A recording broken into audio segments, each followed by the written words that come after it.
এটা হচ্ছে কবুতরের বাচ্চা। কবুতরের মাংস ভাগ করছিলাম আজকে। আর আমার দুষ্টু আমু তো অনেক দুষ্টামি করতেছে কবুতরের বাচ্চাটা নিয়ে।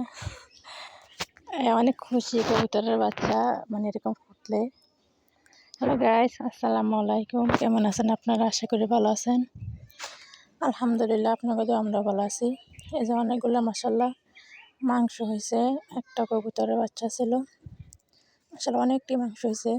তারপরে এতে আমি রান্না দিছি আর সাথে মশলা দিয়ে আলাইছি। তারপরে তেজপাতা, আদা, রসুন, তারপরে হলুদের গুঁড়া, মরিচের গুঁড়া, তারপরে জিরার গুঁড়া এটা দিয়ে দিছি।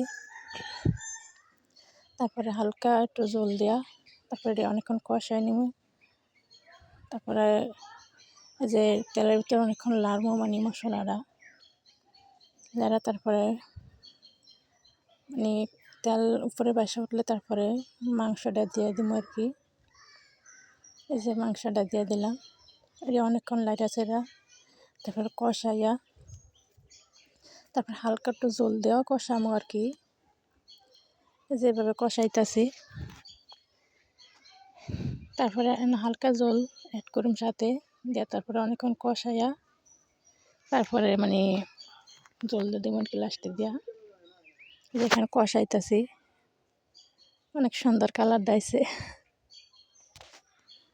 জল হালকা দিছে আর কি কষানোর জন্য এটা। আর কবুতরের মাংস এমনি ইয়ে হয় মানে কষাইলে তারপরে এমনি সিদ্ধ হয়ে যায়।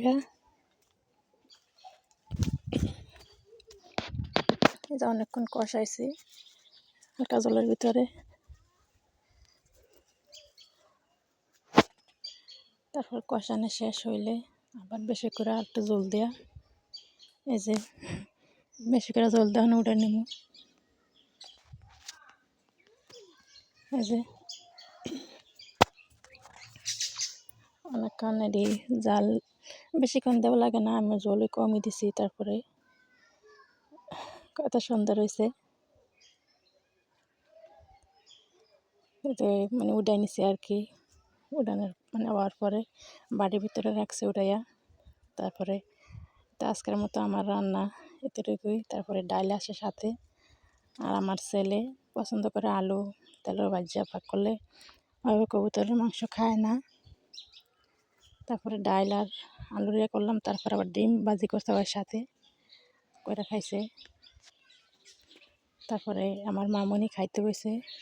ভালো থাকবেন আপনারা সবাই। আল্লাহ হাফেজ।